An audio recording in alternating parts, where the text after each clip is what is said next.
As promised, we are here to update you on yesterday's mass shooting.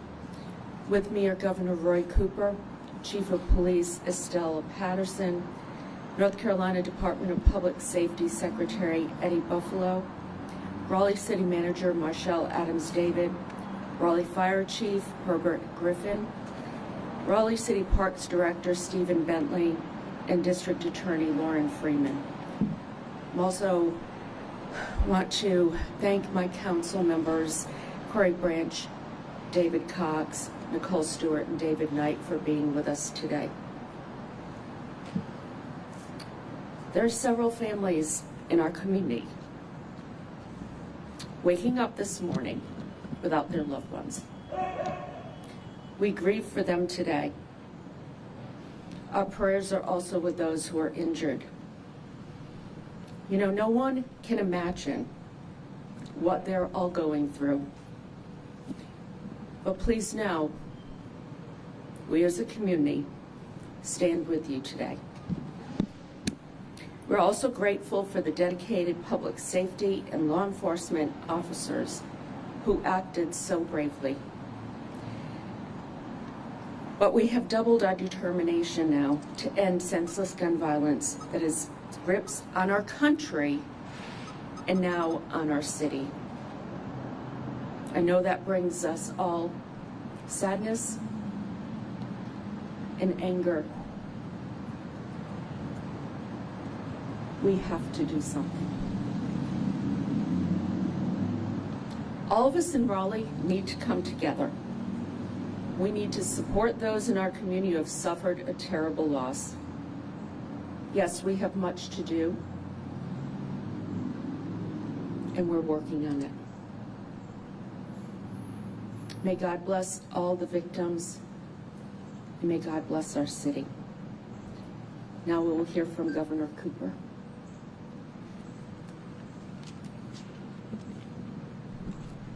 Thank you, Mayor.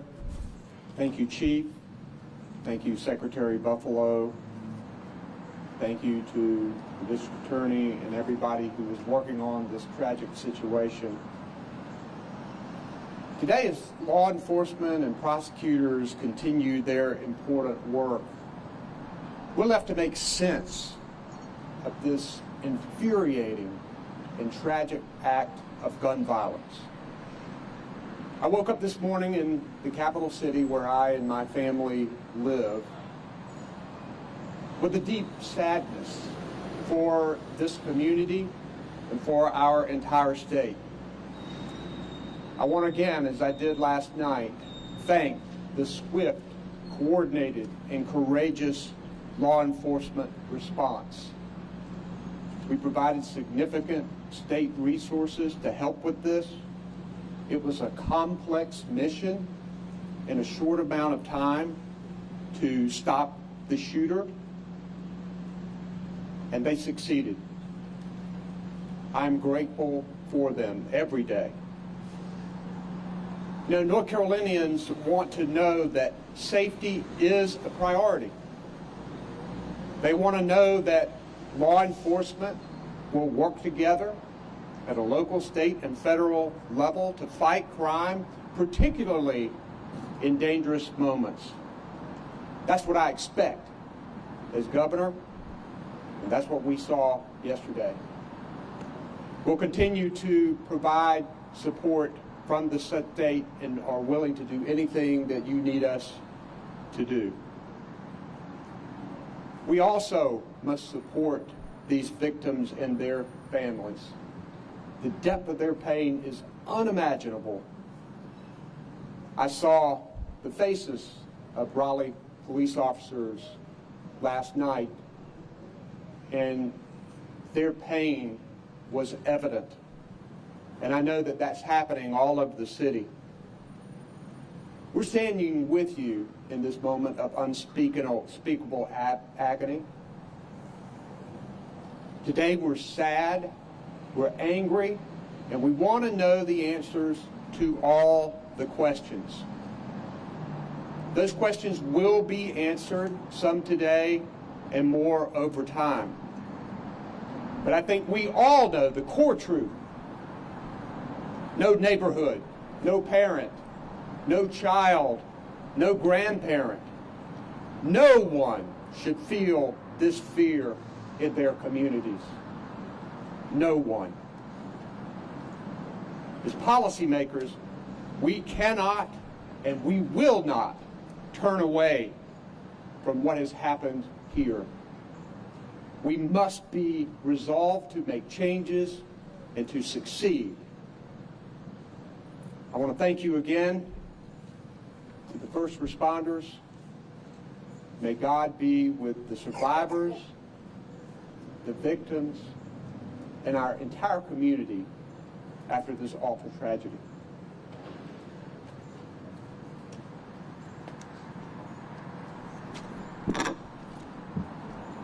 Thank you, Governor, Mayor, and all who are standing with me today. It is with overwhelming sadness that I address you today. My heart is heavy because we don't have answers as to why this tragedy occurred. But what I can tell you is that the Raleigh Police Department and the Raleigh community is resilient, and we stand strong, and we will heal, and we will be stronger as a result of what has occurred. As you know, 5 individuals lost their lives, including an off-duty Raleigh Police Department officer. 2 others were injured, including a Raleigh police officer who has been treated and released from the hospital. The other injured victim is 59-year-old Marcel Gardner, who is still in critical condition. A 15-year-old white male suspect was taken into custody and is in critical condition. We mourn and share the loss of not only our officer, but all the victims of this senseless gun crime. Gun violence prevention and violent crime reduction has been a priority for me. The deceased have been identified as Nicole Connors, 52 years old, Susan Carnitz, 49, Mary Marshall, 35, Raleigh Police Officer Gabriel Torres, 29 years old, and a 16-year-old white male. To the Raleigh community, we are grateful for your immediate 911 calls and continuous updates and your patience as we continue to conduct this investigation. We also want to salute the valiant efforts of a broad coalition of public safety partners who assisted in our investigation yesterday. I'm extremely proud of the brave and selfless acts of our Raleigh Police Department officers, joined by our Knightdale Police, Wake County Sheriff's Office, State Capitol Police, the North Carolina State Highway Patrol, the State Bureau of Investigation, our federal partners to include the FBI, ATF, ALE, U.S. Marshals, State Wildlife Resources, and so many more who were just instrumental in the successful apprehension of the suspect. It was a team effort, and everybody came up together. We want to thank our local partners as well, the Raleigh Fire Department, Emergency Communications Center, the Wake County EMS, and Raleigh Parks for their response as well. In addition, we proactively evacuated 2 community centers yesterday, Marsh Creek and Buffalo Aquatics, as well as locked down 16 staff and students at Beaver Creek Elementary School. What I want to leave you with, while we are grieving, Raleigh remains a resilient community, and we will get through this together. Please keep the families and loved ones of our victims in your hearts and in your prayers. For the Raleigh Police Department, please keep our officers covered and uplifted. And we also want to keep in prayer the family of the suspect of this tragedy. This investigation is ongoing, and if you have additional information, if anyone has any information concerning it, please notify our Crime Stoppers line at 919-996-1193. We will continue to update you as the investigation continues. At this time, I will take any questions that you may have. Is the 16-year-old who you just said was one of the ones killed, are they related to the suspect shooter?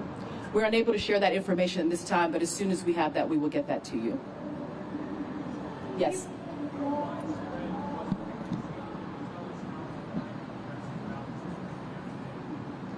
So the crime scene was pretty expansive, over 2 miles. We had that section sectioned off, and we're asking that the public stay away from that as we continue the investigation. Once we received the 911 call yesterday, and we're so thankful to the community for that and for the continual updates that we received, our officers immediately responded, as well as our other partners. Once we arrived, we did find that there were 2 victims, and throughout the investigation, we ended up with 5 victims who were deceased, and then our 2 who were injured. Chief, can you please explain the circumstances as to how this all played out? This is a situation that we prepare for, that our officers are well trained to respond to, and they immediately went into action once we got the call and we started to get more information on what was occurring. I'm so thankful for the quick response, and I'm so thankful that we were able to apprehend the suspect and get him into custody very quickly. As you see, as yesterday we gave you an update and we provided information. It was a long standoff, long situation, but the resolution of it has been successful, and I'm very thankful for that. Are we going to be getting a narrative soon on how this all played out? Yes, we will. So as is protocol with the City of Raleigh, we will produce a 5-day report that will be coming with all the facts and information that we're able to provide. Is there any information as to why Officer Torres was there? I mean, was it just happenstance, or, you know, as being an officer, did he hear the gunshots and maybe go to the scene? Any color you can give there would be appreciated.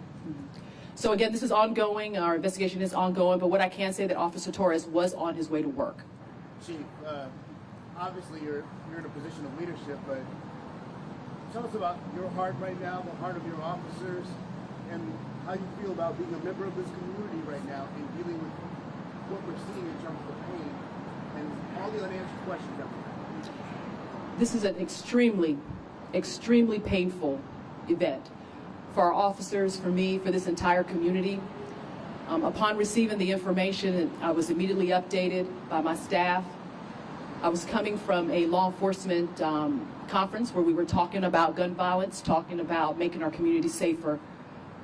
I was immediately taken aback, shocked by what occurred, but again, we are resilient. We have been training and we're prepared to handle these situations. I cannot express how proud I am of our officers and our law enforcement partners. The response was overwhelming and it was just extraordinary. Can anyone tell us about the charges this suspect may face?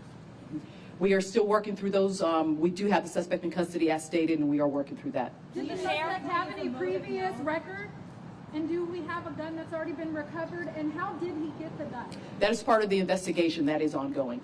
Did the suspect? Sorry, did the suspect live in that neighborhood, and particularly the Henningham neighborhood? We are still working through that. Is a motive known? We do not know at this time. Again, I just want to say that, you know, this investigation is ongoing. We know how that goes and how that plays out. Once we have more information, we'll be happy to share it with you, but at this time we cannot. Can you share how the 15-year-old was injured? Family relationship between the victims and the suspect? I'm sorry. Family relationship between the victims and the suspect? We don't have that information at this time. We will get that to you. Where exactly did the shootings occur? On the freeway, in the neighborhood, both? The shootings occurred in the streets, in the neighborhood, and then the suspect fled towards the Greenway, and then we had some more victims who were shot in the Greenway. That was the last question. Thank you. We appreciate your time. Again. I've got them up for you right here. Okay. So we will update you with information as we get it, but we appreciate you being here. We appreciate you, Chief Patterson. Thank you so much. We ask that you continue to keep the Raleigh Police Department and this community in your prayers. Thank you.